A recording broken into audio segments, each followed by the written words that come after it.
Chapitre 51. Regarde au loin. Au mélancolique, je n'ai qu'une chose à dire. Regarde au loin. Presque toujours, le mélancolique est un homme qui lit trop. L'œil humain n'est point fait pour cette distance, c'est aux grands espaces qu'il se repose. Quand vous regardez les étoiles ou l'horizon de la mer, votre œil est tout à fait détendu. Si l'œil est détendu, la tête est libre, la marche est plus assurée, tout se détend et s'assouplit jusqu'aux viscères. Mais n'essaie point de t'assouplir par volonté. Ta volonté en toi, appliquée en toi, tire tout de travers et finira par t'étrangler. Ne pense pas à toi, regarde au loin. Il est vrai que mélancolie est maladie, et le médecin en peut quelquefois deviner la cause et donner le remède. Mais ce remède ramène la tension dans le corps, et le souci que l'on a de suivre un régime en détruit justement l'effet. C'est pourquoi le médecin, s'il est sage, te renvoie au philosophe. Mais lorsque tu cours au philosophe, que trouves-tu? Un homme qui lit trop, qui pense en myope, et qui est plus triste que toi. L'État devrait tenir école de sagesse comme de médecine. Et comment? Par vraie science, qui est contemplation des choses, et poésie grande comme le monde. Car la mécanique de nos yeux, qui se reposent aux larges horizons, nous enseigne une grande vérité. Il faut que la pensée délivre le corps et le rende à l'univers, qui est notre vraie patrie. Il y a une profonde parenté entre notre destinée d'homme et les fonctions de notre corps. L'animal, dès que les choses voisines le laissent en paix, se couche et dort. L'homme pense. Si c'est une pensée d'animal, malheur à lui. Le voilà qui double ses maux et ses besoins. Le voilà qui se travaille de crainte et d'espérance, ce qui fait que son corps ne cesse point de se tendre, de s'agiter, de se lancer, de se retenir, selon les jeux de l'imagination. Toujours soupçonnant, toujours épiant choses et gens autour de lui, et s'il veut se délivrer, le voilà dans les livres, univers fermé encore, trop près de ses yeux, trop près de ses passions. La pensée se fait une prison et le corps souffre, car dire que la pensée se rétrécit et dire que le corps travaille contre lui-même, c'est dire la même chose. L'ambitieux refait 1000 fois ses discours, et l'amoureux 1000 fois ses prières. Il faut que la pensée voyage et contemple, si l'on veut que le corps soit bien. À quoi la science nous conduira, pourvu qu'elle ne soit ni ambitieuse, ni bavarde, ni impatiente, pourvu qu'elle nous détourne des livres et emporte notre regard à distance d'horizon. Il faut donc que ce soit perception et voyage. Un objet, par les rapports vrais que tu y découvres, te conduit à un autre et à 1000 autres, et ce tourbillon du fleuve porte ta pensée jusqu'au vent, jusqu'aux nuages et jusqu'aux planètes. Le vrai savoir ne revient jamais à quelque petite chose tout près des yeux, car savoir, c'est comprendre comment la moindre chose est liée au tout.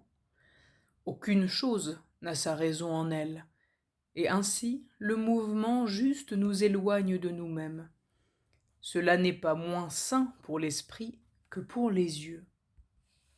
Par où ta pensée se reposera dans cet univers qui est son domaine, et s'accordera avec la vie de ton corps qui est lié aussi à toute chose.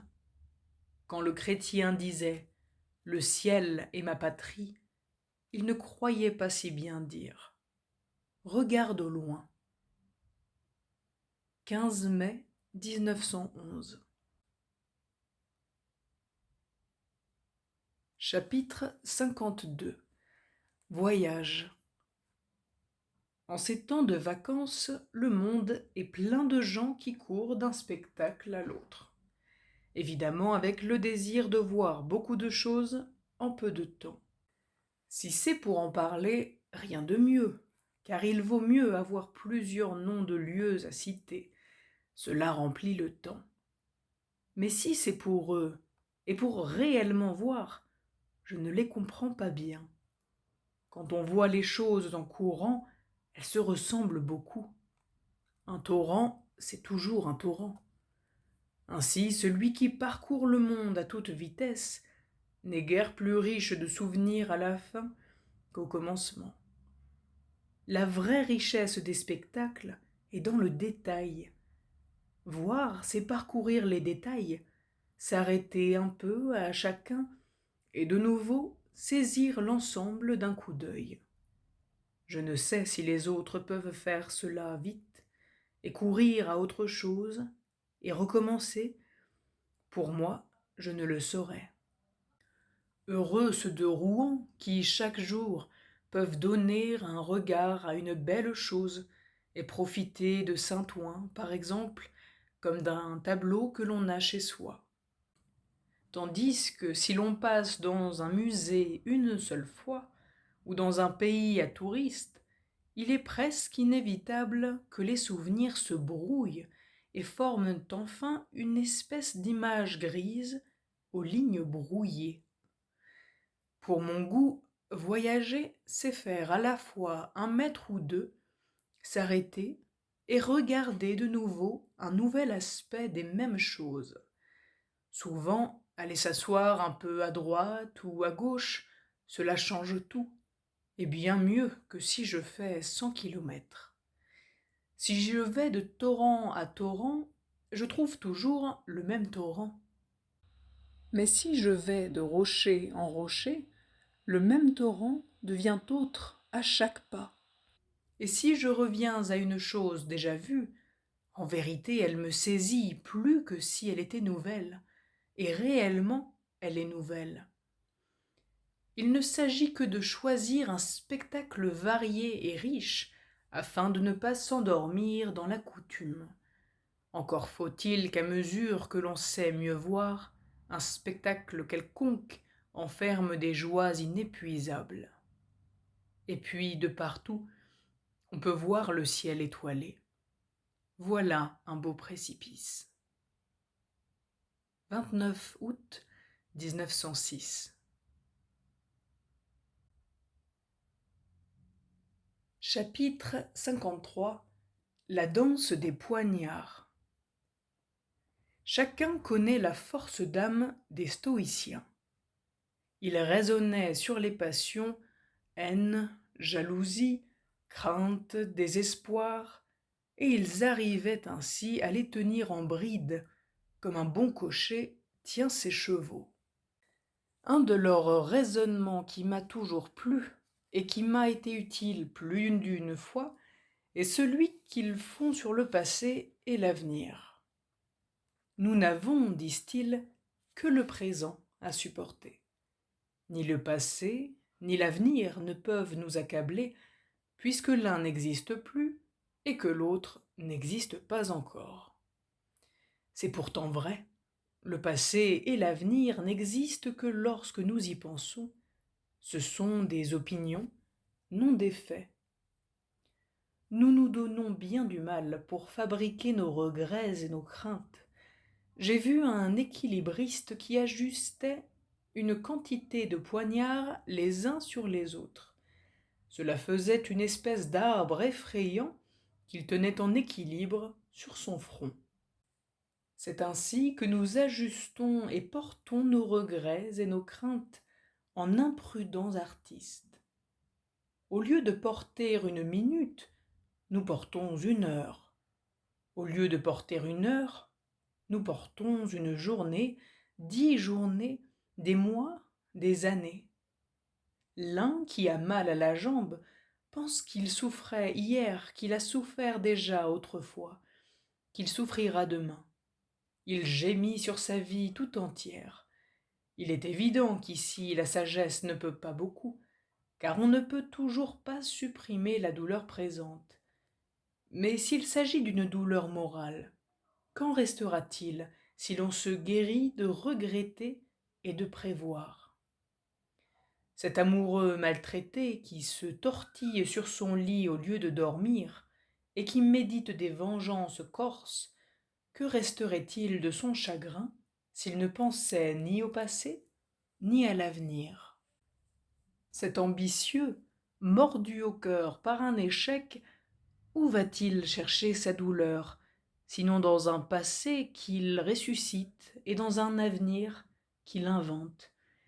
On croit voir le Sisyphe de la légende qui soulève son rocher et renouvelle ainsi son supplice. Je dirais à tous ceux qui se torturent ainsi, pense au présent. Pense à ta vie qui se continue de minute en minute. Chaque minute vient après l'autre. Il est donc possible de vivre comme tu vis, puisque tu vis. Mais l'avenir m'effraie, dis-tu. Tu parles de ce que tu ignores. Les événements ne sont jamais ceux que nous attendions, et quant à ta peine présente, justement parce qu'elle est très vive, tu peux être sûr qu'elle diminuera. Tout change, tout passe. Cette maxime nous a attristés assez souvent. C'est bien le moins qu'elle nous console quelquefois. 17 avril 1908. Chapitre 54. Déclamation. Quelquefois, on rencontre sur la route un spectre humain qui se chauffe au soleil ou qui se traîne vers sa maison. Cette vue de l'extrême décrépitude et de la mort imminente nous inspire une horreur insurmontable au premier moment. Nous fuyons en disant: pourquoi cette chose humaine n'est-elle pas morte? Elle aime encore la vie, pourtant. Elle se chauffe au soleil, elle ne veut pas mourir. Dur chemin pour nos pensées. La réflexion souvent y trébuche, se blesse, s'irrite, se jette dans un mauvais sentier. C'est bientôt fait. Comme je cherchais la bonne route, après une vue de ce genre, par discours prudents et tâtonnants, je voyais devant moi un ami tout tremblant de mauvaise éloquence, avec des feux d'enfer dans les yeux. Enfin il éclata. Tout est misère, dit-il. Ceux qui se portent bien craignent la maladie et la mort, ils y mettent toute leur force. Ils ne perdent rien de leur terreur, ils la goûtent tout entière. Et voyez ces malades, ils devraient appeler la mort, mais point du tout, ils la repoussent. Cette crainte s'ajoute à leurs maux. Vous dites: comment peut-on craindre la mort quand la vie est atroce à ce point-là? Vous voyez pourtant qu'on peut haïr la mort et la souffrance en même temps. Et voilà comment nous finirons. Ce qu'il disait lui semblait évident absolument, et ma foi j'en croirais bien autant si je voulais. Il n'est pas difficile d'être malheureux. Ce qui est difficile, c'est d'être heureux. Ce n'est pas une raison pour ne pas l'essayer. Au contraire, le proverbe dit que toutes les belles choses sont difficiles. J'ai des raisons aussi de me garder de cette éloquence d'enfer qui me trompe par une fausse lumière d'évidence. Combien de fois me suis-je prouvé à moi-même que j'étais dans un malheur sans remède? Et pourquoi? Pour des yeux de femme, peut-être éblouis ou fatigués, ou assombris par un nuage du ciel, tout au plus pour quelques pensées médiocres, pour quelques mouvements de bile, pour quelques calculs de vanité que je supposais d'après des mines et des paroles, car nous avons tous connu cette étrange folie, et nous en rions de bon cœur un an après. J'en retiens que la passion nous trompe, dès que les larmes, les sanglots tout proches, l'estomac, le cœur, le ventre, les gestes violents, la contraction inutile des muscles se mêlent au raisonnement. Les naïfs y sont pris à chaque fois. Mais je sais que cette mauvaise lumière s'éteint bientôt. Je veux l'éteindre tout de suite. Cela m'est possible. Il suffit que je ne déclame point. Je connais assez la puissance de ma propre voix sur moi-même. Je veux donc me parler à moi-même tout uniment, et non point en tragédien. Voilà pour le ton. Je sais aussi que la maladie et la mort sont des choses communes et naturelles, et que cette révolte est certainement une pensée fausse et inhumaine, car une pensée vraie et humaine doit toujours, il me semble, être adaptée en quelque façon à la condition humaine et au cours des choses. Et c'est déjà une raison assez forte pour ne pas se jeter en étourdi dans ces plaintes qui nourrissent la colère et que la colère nourrit. Cercle d'enfer, mais c'est moi qui suis le diable, et c'est moi qui tiens la fourche. 29 septembre 1911. Chapitre 55. Jérémiade. Ce que je vous souhaite pour cette année qui recommence, c'est-à-dire pour le temps qu'il faut au soleil pour remonter à son plus haut et redescendre ensuite au plus bas, ce que je vous souhaite, c'est de ne pas dire et aussi de ne pas penser que tout va de mal en pis. Cette soif de l'or, cette ardeur au plaisir, cet oubli des devoirs, cette insolence de la jeunesse, ces vols et ces crimes inouïs, cette impudence des passions, ces saisons folles enfin, qui nous apportent presque des soirées tièdes au cœur de l'hiver. Voilà un refrain vieux comme le monde des hommes. Il signifie seulement ceci: je n'ai plus l'estomac ni la joie de mes 20 ans. Encore, si ce n'était qu'une manière de dire ce que l'on éprouve, on supporterait ce discours, comme on supporte la tristesse de ceux qui sont malades. Mais les discours ont par eux-mêmes une puissance démesurée. Ils enflent la tristesse, ils la grossissent, ils en recouvrent toutes les choses comme d'un manteau, et ainsi l'effet devient cause, comme on voit qu'un enfant peut bien avoir très peur de son petit camarade qu'il a lui-même déguisé en lion ou en ours. Il est assez clair que si un homme, par naturelle tristesse, orne sa maison comme un catafalque, il n'en sera que plus triste, toute chose lui rappelant aigrement son chagrin. Même jeu pour nos idées. Si par humeur nous venons à nous peindre les hommes en noir et les affaires publiques en décomposition, ce barbouillage à son tour nous jette dans le désespoir. Et l'homme le plus intelligent est souvent celui qui se dupe le mieux lui-même, parce que ses déclamations ont une suite et un air de raison. Le pire, c'est que cette maladie se gagne.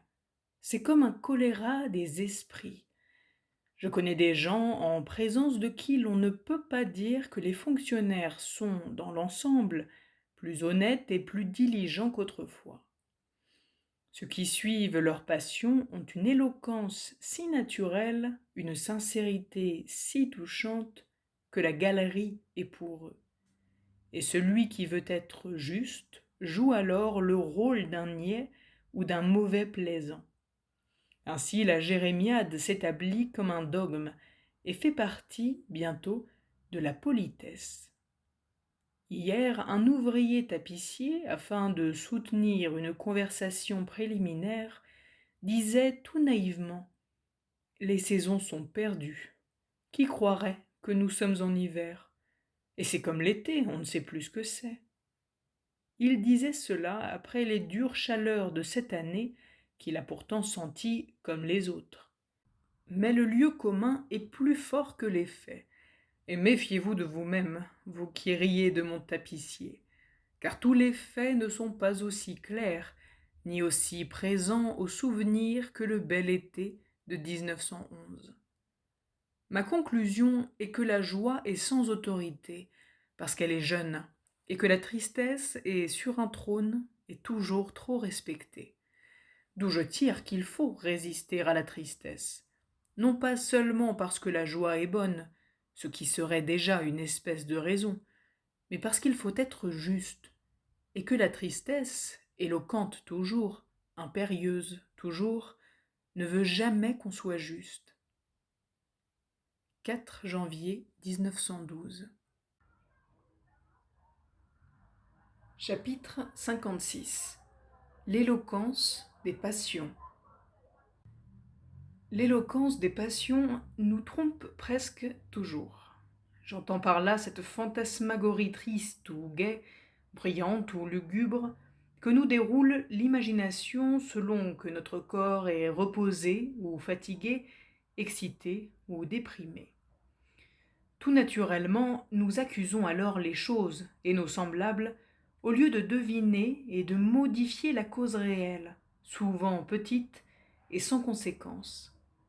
Dans ce temps où les examens commencent à s'élever au-dessus de l'horizon, plus d'un candidat travaille aux lumières, fatigue ses yeux et ressent un mal de tête diffus. Petit mot que l'on guérit bien vite par le repos et le sommeil. Mais le naïf candidat n'y pense point. Il constate d'abord qu'il n'apprend pas vite, que les idées restent dans le brouillard et que la pensée des auteurs reste dans le papier au lieu de venir à lui. Alors il s'attriste sur les difficultés de l'examen et sur ses propres aptitudes. Puis portant son regard sur le passé et contemplant tous ses souvenirs à travers le même brouillard triste, il s'aperçoit, ou croit s'apercevoir, qu'il n'a pas fait grand-chose d'utile, que tout est à revoir, que rien ne s'éclaire ni ne s'ordonne. Regardant maintenant vers l'avenir, il pense que le temps est court et que le travail est bien lent. Aussi revient-il à son livre, la tête entre les deux mains, alors qu'il devrait se coucher et dormir. Le mal lui cache le remède, et c'est justement parce qu'il est fatigué qu'il se jette au travail. Il lui faudrait ici la profonde sagesse des stoïciens, élucidée encore par Descartes et par Spinoza. Toujours défiant devant l'épreuve d'imagination, il devrait, par réflexion, deviner ici l'éloquence des passions et refuser d'y croire, ce qui détruirait soudainement le plus clair de son mal. Car un peu de mal de tête et de fatigue des yeux, cela est supportable et ne dure guère. Mais le désespoir est terrible et aggrave de lui-même ses causes. Voilà le piège des passions. Un homme qui est bien en colère se joue à lui-même une tragédie bien frappante, vivement éclairée, où il se représente tous les torts de son ennemi, ses ruses, ses préparations, ses mépris, ses projets pour l'avenir. Tout est interprété selon la colère, et la colère en est augmentée. On dirait un peintre qui peindrait les furies et qui se ferait peur à lui-même.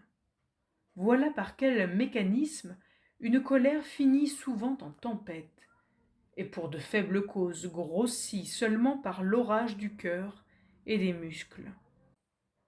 Il est pourtant clair que le moyen de calmer toute cette agitation n'est pas du tout de penser en historien et de faire la revue des insultes, des griefs et des revendications, car tout cela est faussement éclairé, comme dans un délire.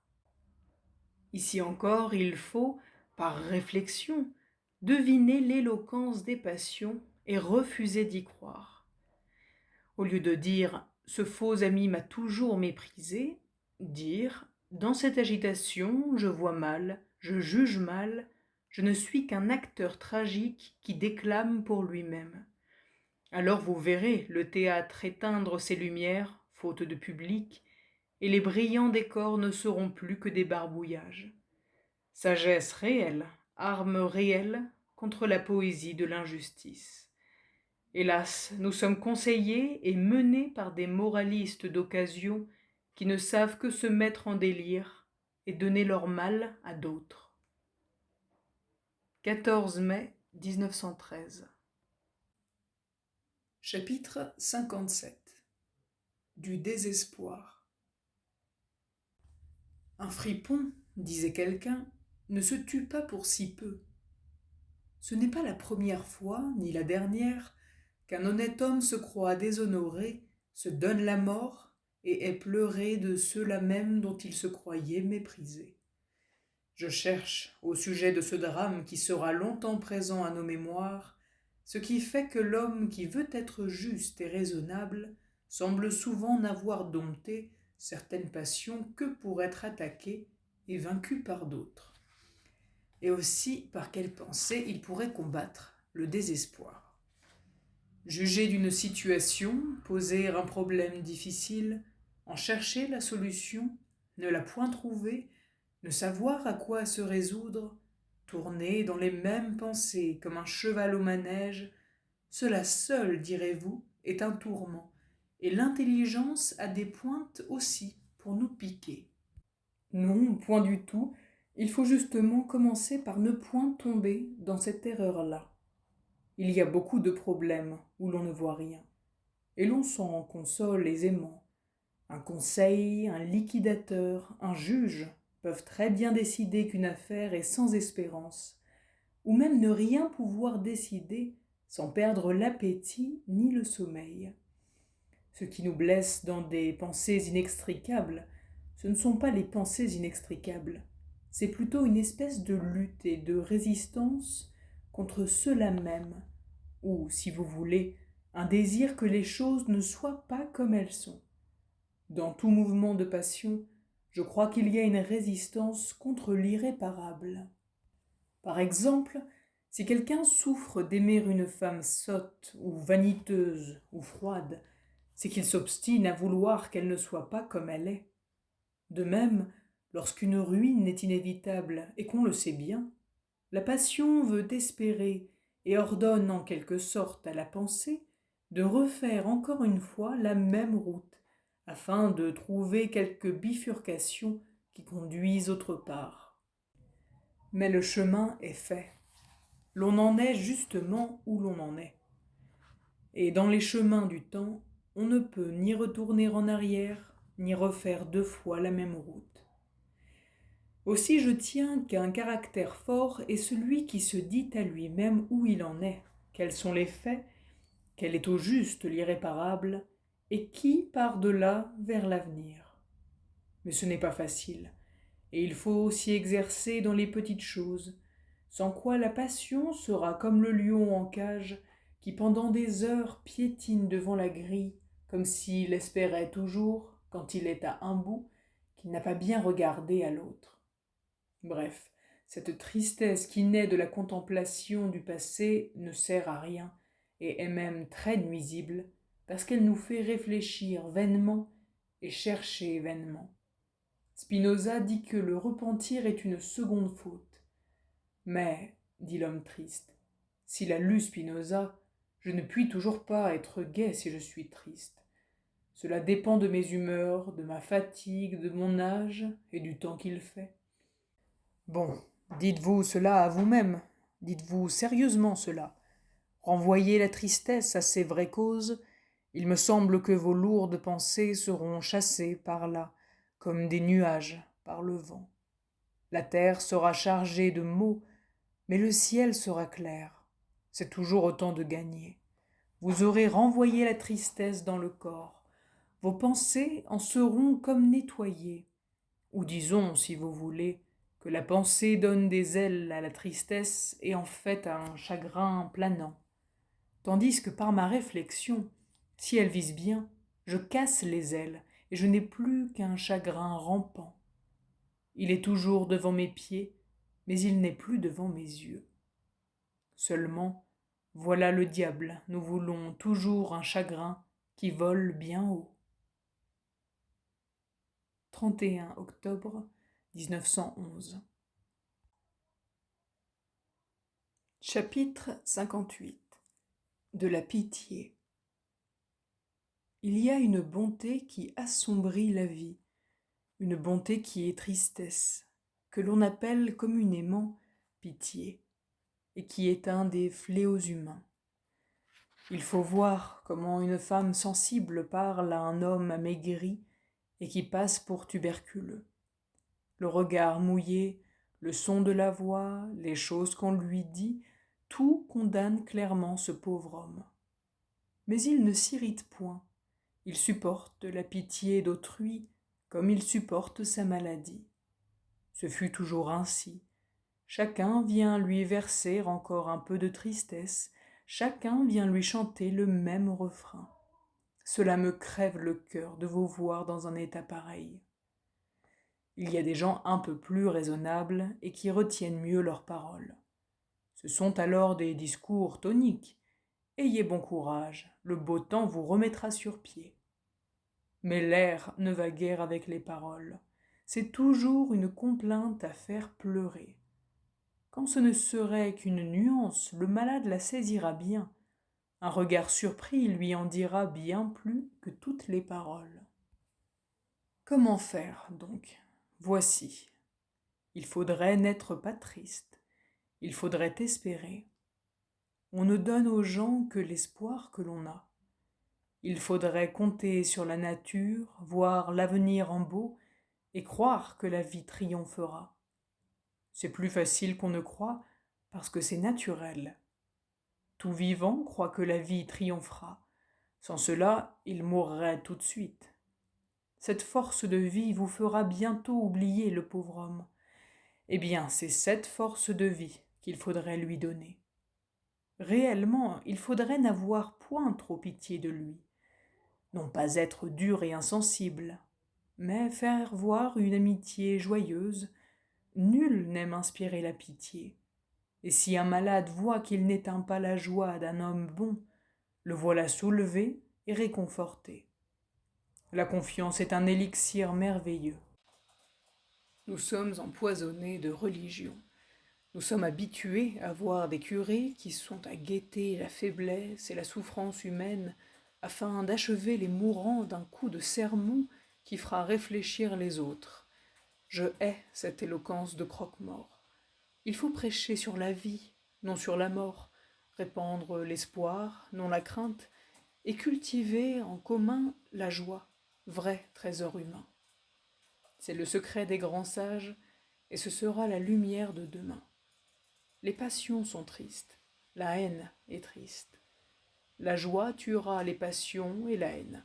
Mais commençons par nous dire que la tristesse n'est jamais ni noble, ni belle, ni utile. 5 octobre 1909. 1909.